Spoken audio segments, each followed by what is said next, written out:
얘는 10,000원짜리를 고르면 얘는 뭐 58,000원 막 이런 이게 점점 크면서 아이들이 자꾸 고가의 물건을 이제 건드리게 되는데 선생님 이건 정말 진땀 나거든요.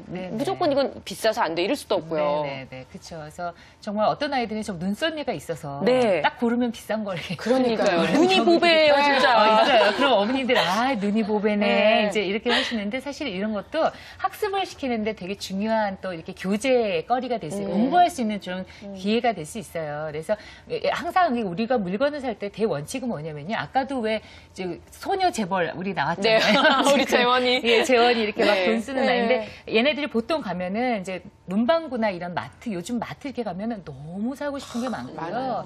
그리고 요즘에 문방구 애들 한번 데리고 가보세요. 애들이 막 눈이 막 휘둥그레져가지고요. 이거 뭘 사야 되나 막 이것 때문에 시간이 한참 걸리는데요. 솔직히 애들만 눈 돌아가는 게 아니라 저도 사고 싶은 게 많을 때가 있어요. 솔직히. 그렇죠. 문구류 이런 데 가면 우리 다 이렇게 막 사고 싶은 거 많잖아요. 근데 가기 전에 항상 원칙이 있죠.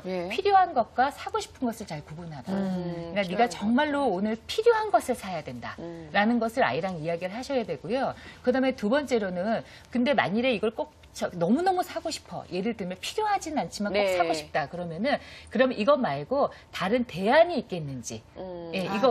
다른 대안이 있는지에 대해서 아이랑 한번 좀 상의해 보시는 것이 좀 필요하고요.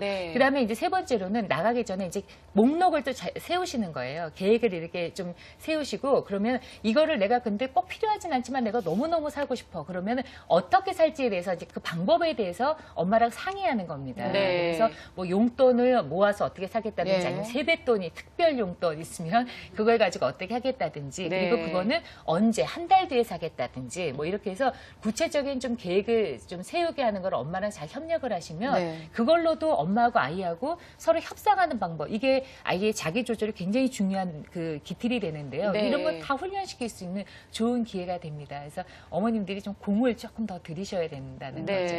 근데 어떨 때는 이렇게 막 자잘한 거 사서 금방 부서지는 거를 사는 지용이보다는 이렇게 그냥 제대로 된 걸 탁 하나 사는 지민이가 그래 어떻게 보면 이게 더 경제적일 수도 있어 이런 생각이 좀 들 때가 있거든요. 그래서 얘를 좀 이렇게 약간 제가 구슬려서 지민아 이거를 다른 거 싼 거 사는 걸 3번을 참아서 이거를 사는 거야. 뭐 우리가 흔히 뭐 이거 만족 지연 뭐 이렇게 얘기하잖아요, 선생님. 이거를 시도해 보려고 했는데 아이한테 그렇게 3번을 기다리게 만드는 게 너무 어려운 거예요. 이렇게 좀 잘할 수 있는 방법은 없나요? 사실은 그 잘할 수 있는 방법은요. 끊임없는 훈련밖에는 없어요. 그 훈련이 돼야만이죠. 훈련하고 그리고 그때마다 격려하고 네가 이만큼 참기 어려운 거 알아. 그런데 이만큼 했으니까 애썼어. 근데 너무 훌륭해. 뭐 이렇게 애를 띄울 필요는 없고요. 그런 방법밖에 없는데 이 만족지연이라는 것이 왜 중요한가 이런 거는 뭐 이 방송에서 여러 번 이야기하긴 했지만 이야기를 해도 부족함이 없어요. 왜냐하면 이게 이제 스탠포드 대학에서요. 월터 미셸이라는 교수가 만 4세된 애들을 많이 모았어요. 많이 모으고는 애 앞에 이제 마시멜로우라는 걸 딱 넣고는 자 이거 지금 당장 먹으면 하나 먹을 수 있어. 그런데 만일에 10분 뭐 몇 분이 기다리면은 너 이거 2개 먹을 수 있다. 이렇게 이야기를 했어요. 그래서 네가 빨리 먹고 싶으면 지금 종을 쳐라. 그럼 당장 먹을 수 있다. 이렇게 한 거예요. 그랬더니 그중에 한 몇 %는 정말 꼭 참고 이거를 기다렸다가 나중에 2개를 먹었어요. 그래서 10년이 지나고 난 다음에 이 아이들을 다시 추적 조사를 했어요. 그랬더니 정말 놀라운 결과가 있었던 거죠. 그러니까 나중에 참고 먹었던 아이들이요. 그 아이들이 독립심도 훨씬 더 많이 커서 자랐고 자율성도 더 높았고 또래 간에 잘 이렇게 융합되는 것도 좋았고 미국은 마약 이런 거 많이 하잖아요. 마약에 대한 노출도 훨씬 적었고 그리고 이제 어머니들 제일 귀가 번쩍하실 이야기인데 공부하는 걸 봤어요. 그랬더니 이 애들이 성적이 다른 아이들보다 훨씬 막 20몇 점. 이렇게 뭐 SAT라고 미국에서 보는 시험 있잖아요. 그것도 높고 지능이 좋은 아이들보다 오히려 만족 지연이 높았던 아이들이 성적이 더 높았다. 지능이 높은 아이보다도. 연구를 해봤더니 그래서 야 만족 지연이라는 것이 이렇게 아이들에게 굉장히 중요한 역할을 하는구나라는 것이 이야기가 됐었죠. 근데 이 만족 지연이라고 하는 것이 그래서 기반이 되어지는 것은 뭐냐면은 아까 이야기한 참아보는 건데요. 이 참아보는 것 자체가 이제 자기 조절 능력이다 이렇게 이야기를 하죠. 그러면은.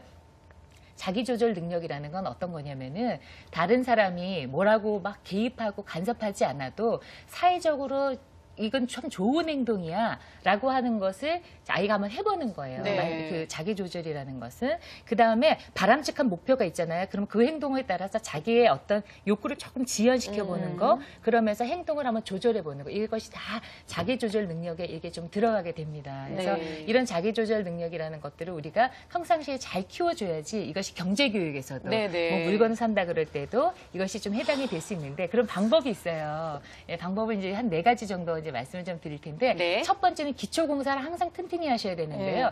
일상 꼭 돈 쓸 때만 되는 거 안 되는 거 이렇게 이야기하지 마시고요. 평상시에도 되는 행동과 되지 않는 행동을 잘 구분해 주셔서 잘 아이에게 이렇게 친절하게. 근데 네. 이거 참 친절함이 좀 필요하긴 한데요. 그렇죠. 네, 그래서 그런 것들을 잘 가르쳐 주시는 것들이 좀 필요하겠고 두 번째로는 원한다고 곧바로 사주지 마시고요. 네. 왜 근데 엄마들은 돈 있으니까 그래 알았어 가자. 자 너 예, 사. 예. 뭐 이렇게 하시고 또 이모 고모 오면 자 오늘은 쇼핑하는 날 뭐 이렇게 네. 맞아요. 그런 거 좀 하지 마시고 원하는 거 바로 사주지 마시고 좀 이렇게 계획을 세워서 조금 시간을 두시고 그거는 우리가 언제 사게 될 거야 이렇게 아이한테 좀 기다리는 거 네. 이런 것들을 좀 연습시키시는 것이 좀 필요하겠고요. 또 세 번째로는 주변의 이야기를 잘 하셔야 돼요. 이번에 저도 상담을 하면 아이들이 이번에 이제 구정이 있었잖아요. 네. 그럼 아이들이 다 입이 이렇게 돼서 왔어요. 그렇죠. 그렇죠. 선생님 저 돈 벌었어요. 돈 벌었어. 근데 심지어 30만 원, 40만 원 버는 아이들도 있거든요. 예, 가족들이 많으신가 봐요. 예, 가서 이제 대가족이면은 네, 그렇죠. 돈 벌었다고 이제 그런 이야기를 다 한단 말이에요. 그래서 주변에 잘 이야기를 하셔서 용돈을 자꾸 이렇게 수시로 주지 마시라고. 예, 아까 왜 우리 유빈이도 할머니 할아버지가 또 주실 거예요. 그러니까요. 이렇게 이야기했잖아요. 그러니까 그런 것들은 될 수 있으면 좀 안 하시는 게 좀 바람직하겠고요. 그다음에 또 네 번째가 참 중요하신데요. 이렇게 일하시는 어머님들이 특히 좀 잘 귀담아 들으셔야 되는데 네. 아니면 그날 애를 혼을 냈다. 이러면 미안한 미안한 마음 마음에. 때문에 보상으로 자꾸 이게 뭘 좀 사주시게 되고요. 네. 또 지나가다 보면은 요거 하나 더 사줄까 이렇게 하는데 그래서 자꾸 이렇게 시시때때로 선물 이런 것들을 네. 좀 안 하시는 거 이런 것들이 경제 교육에 만족 지연을 시키고 자기 조절을 시키는 가장 중요한 태도다 이렇게 네. 볼 수 있겠습니다. 아니 저는 좀 어떻게 말려보려고 그러는데 남편은요 맨날 이렇게 아이한테 주말만 되면 아빠가 선물 사줄게. 그것도 왜 또 선물이야. 선물이에요. 그냥 뭐 이렇게 뭐 필요한 거 있니? 아빠가 뭐 사줄까? 이렇게 네, 얘기하면 좀 날 네, 텐데 네. 늘 항상 선물이래요. 그럼 선물은 뭔가 특별한 일이 특별하고, 있어야 받는 네. 거잖아요. 그 얘네들은 주말마다 선물을 받는 줄 알아요. 전 정말 답답해요. 이걸 어떻게 해결을 해야 될지 모르겠는데 자 그렇다면 우리 앞서 만났던 우리 큰손 재원이 같은 경우에는 선생님은 어떤 솔루션을 주셨는지 제가 그 솔루션을 통해서 저희 아이들한테 어떤 방법이 또 통할지 한번 생각해 보도록 하겠습니다. 화면 함께 보시죠. 보통 이제 마트 같은데 어머님 장 보러 가실 때 미리 물품 목록 리스트를 작성하시나요? 하려고 하는데요. 항상 적어놓고 가요. 그게 습관이 안 되다 보니까. 아이들이 경제를 배울 수 있는 기회는 가정에서 배울 수 있는 기회가 가장 많아요. 부모님이 하시는 것들을 대부분 따라하기도 하고 그래서 아이에게 돈의 가치를 좀 정확하게 알려주시기 위해서는요. 장 보러 가실 때 물품 리스트를 꼭 작성을 하시고 장을 볼 때 아이를 같이 동참시키세요.